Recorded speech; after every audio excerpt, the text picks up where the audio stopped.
Okay. Once again, I've been tasked with making the lasagna for this time Christmas dinner. I've already hopefully got the ingredients together properly. I've crushed 1 can of tomatoes already. This is the old-fashioned way. You don't necessarily have to do it this way. I just feel it's a little more authentic. If you can find one of these, if you can find the original Mooli, which is what my mother used to use, and I cranked many, many a day, then you're better off than this guy. Although this guy has interchangeable plates, so it's a little bit easier. Now, this is a two-handed operation, so I'm going to try to set up the camera so you could see it in all of its glory. So let's see what happens here. I'm sure it won't last very long. I have it precariously done there. You turn it, you crank it, you know, you get all the juice to flow into this. There's a little plate down at the bottom of this thing that is crushing the tomatoes as you turn. Not quite as efficient as the Mooli, but good enough. I don't know if my head is cut off or whatever. I did. If you're gonna do this right, I mean, you need to get San Marzano tomatoes. If you don't care, use anything you want.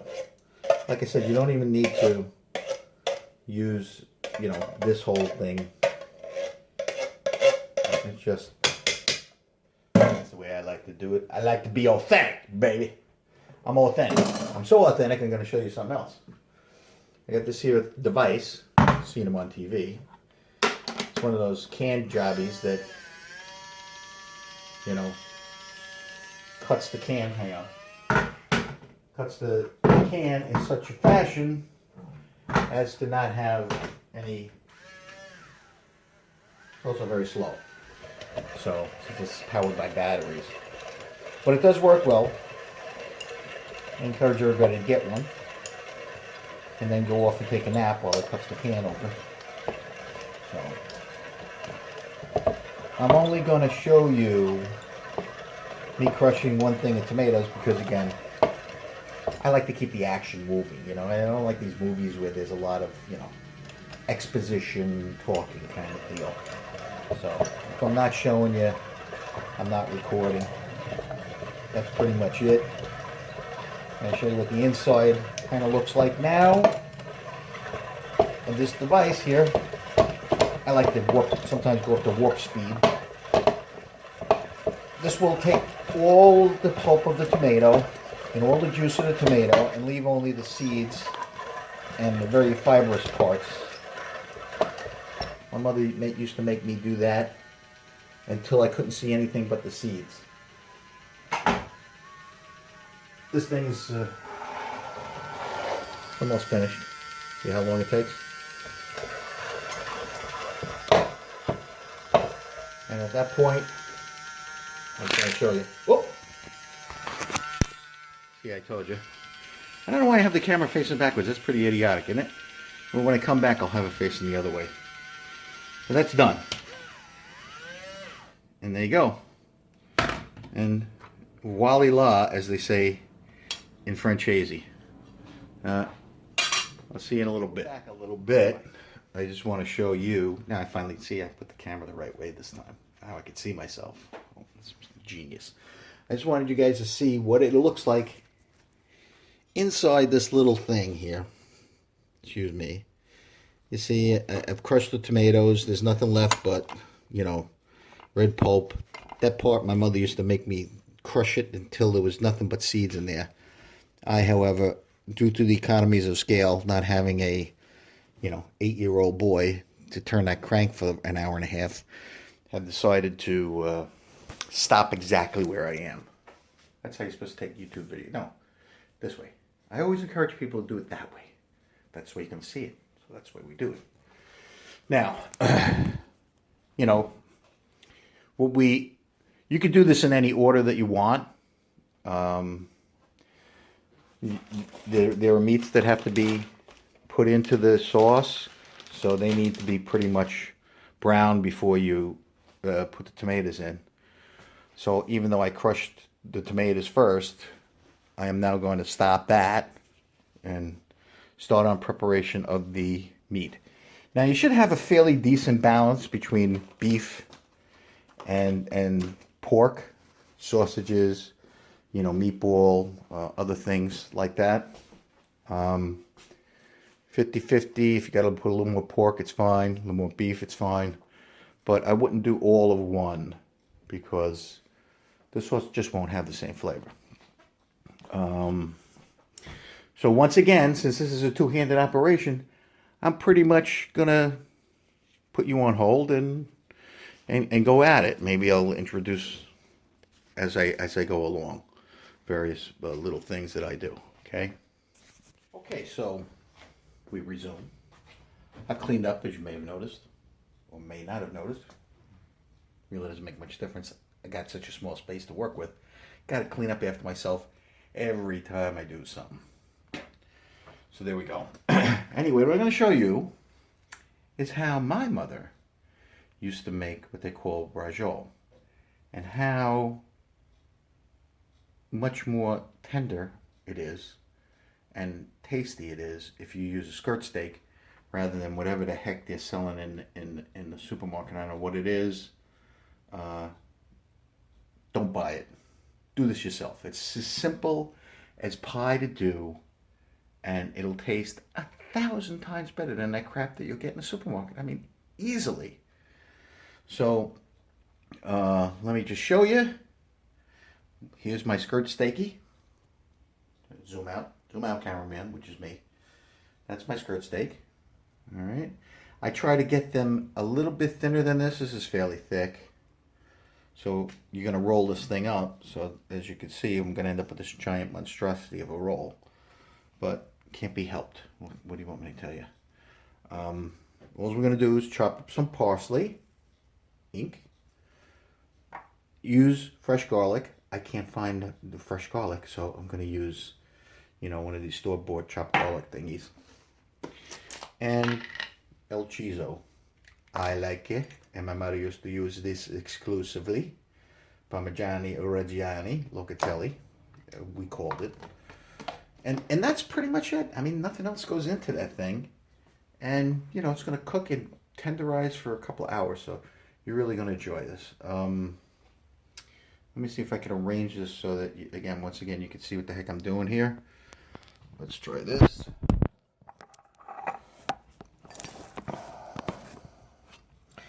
Now you're at the cutting board level, right? So here's my...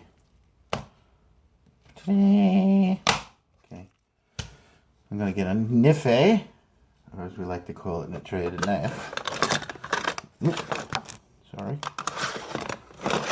Something a little smaller than that. I need this gigantic board.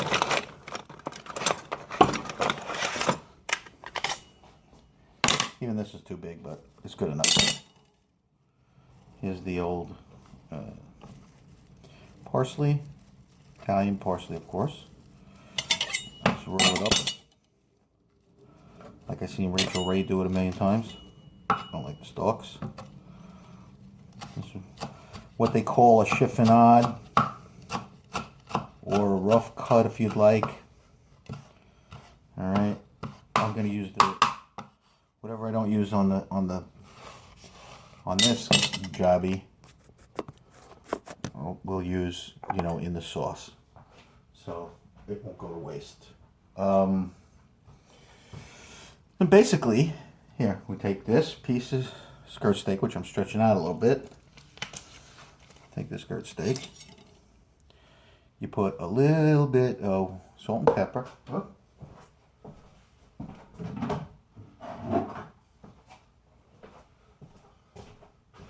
If you got it, use Himalayan pink sea salt. It's pink salt. It comes from the Himalayan mountains. Well, for all I know, it could come from somewhere in Jersey. But that's what they say anyway. It comes from the Himalayas. And I like to put, you know, let the fat side stay out. A little pepper.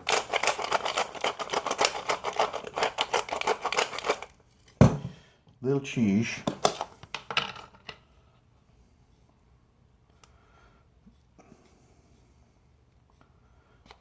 You don't need, there's not a lot of anything happening here.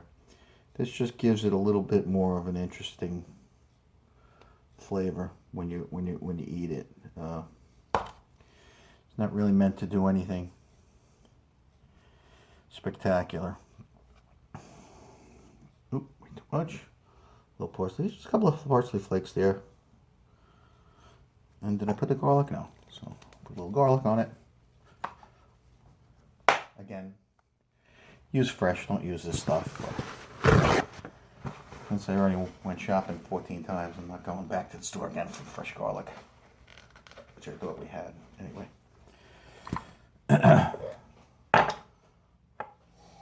Oh, potent. Potent. Just a little bit of garlic. If it was fresh, I have little pieces of it here. That's all.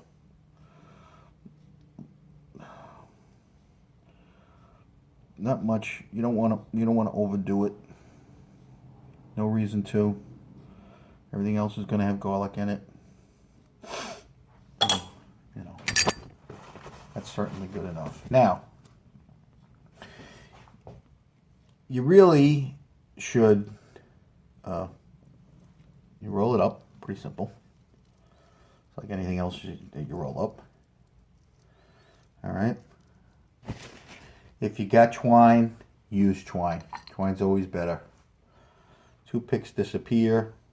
Toothpicks don't work as well. I don't want to be bothered with twine. So I use toothpicks. But I got to use a lot of them just to make sure it doesn't fall apart. And then you got to caution everybody to watch out for the toothpicks. Again, roll it. I always start from either the thinnest or narrowest side to the thickest side. Don't ask me why. I don't think it makes a damn bit of difference personally. Again with the toothpicks, you know, it'll hold it. Believe me, I've done this a million times. But you need a lot of them. And you got to put them in all different directions for them to hold properly. So, twine. If you got it, use it. If you ain't got it, everybody's got toothpicks. Unless, of course, you got a water flosser, then you don't probably have toothpicks. All right? All right, so now what I've done is I wanted to show you what goes into the sauce. You know what I mean? These are the various meats. That's the brajol that we just made, Mama Wrap's brajol. Sausage. You know, you can use any kind of sausage, doesn't make any difference. I wouldn't get one that's, this one's peppers and onions, which is fine. I don't use onions in my sauce. Not at all. This is another piece of beef. Remember I said I like to have a balance between beef and pork. It's another piece of beef oxtails. Let me see if I can get this. Oop. So this is a beef oxtail. In fancy restaurants, they serve this to you. They call it asibuco, and you pay a ton of money for it. My mother did not use it, probably because it was too expensive. She would use a beef shank, which works just as well. You could use beef shank. And finally here, I got some pig's feet. Ooh, they're disgusting. They are, but they're very flavorful. They add a lot of flavor to the sauce. And they're kind of nice to eat. I don't like feet themselves, but sometimes I usually buy the pork knuckle. They don't have it. So when I need it, I'll go to the pig's feet. It's basically the same thing. You just don't get as much meat off of it. But the skin and the fat content are approximately the same. It's probably a little more fat content in the knuckle. Okay.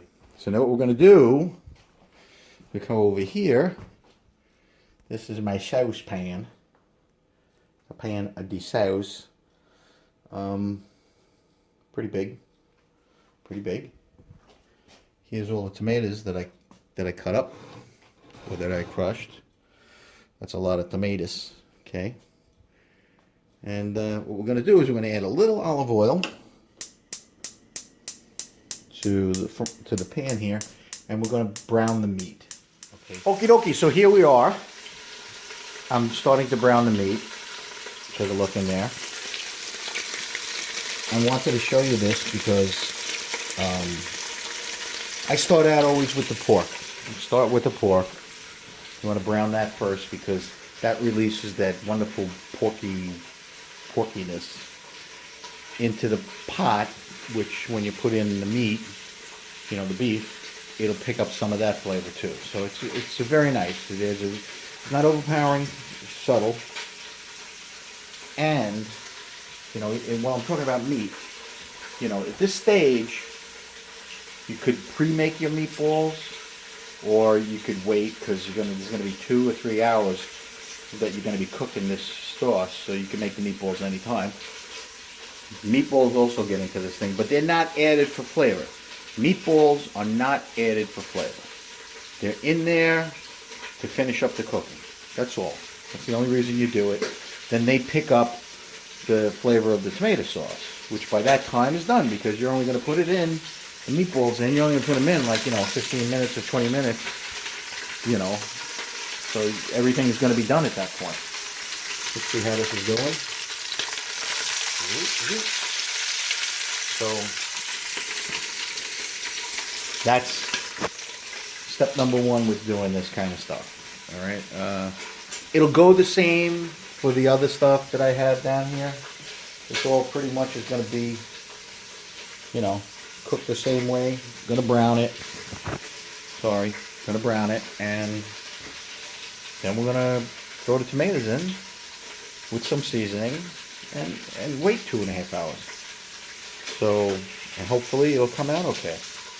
Never as good as my mother's, but I come close. So, everything's just about browned up now. We got that going there.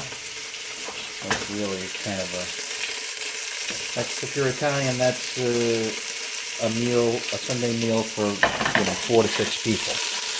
You know, still got a couple more pieces in there, and they're browning away. As they're browned, I flipped them. At this point, you know, you just take everything and throw it back in there. There you go. That's a beautiful thing. It's all back in the pot. Now I'm beginning to understand why people don't do a landscape, because it's a little harder to control the camera. But nonetheless, I did. I said you should, so I'm going to. And now we got the tomato sauce, which that's 4 28-ounce cans of tomato sauce, peeled, strained, crushed. Okay, that goes in there. That goes in the sink because I told you I've got a lot of room. So we clean as we go.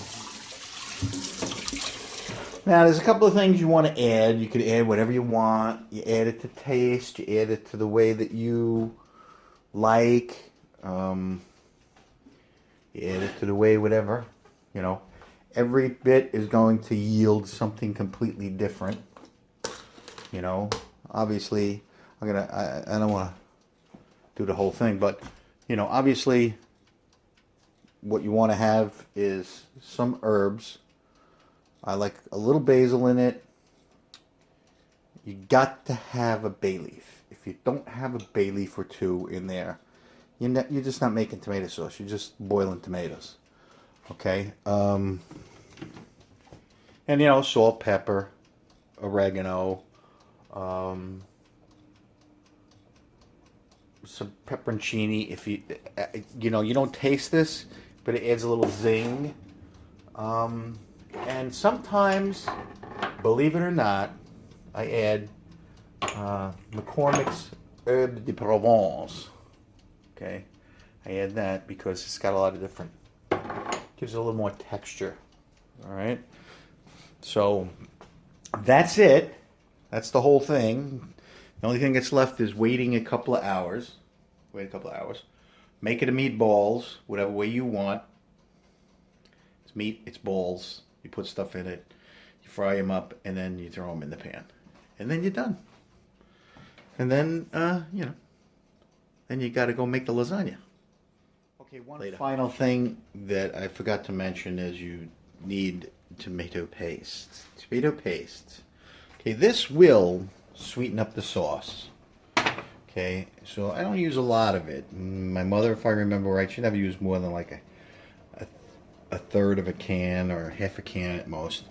I put in, sorry hand, I put in all of my seasonings. That's bay leaf, there's parsley, there's the herbes de Provence. I put a little garlic in there. Some cheese, some Pecorino Romano cheese. And I think that's about it.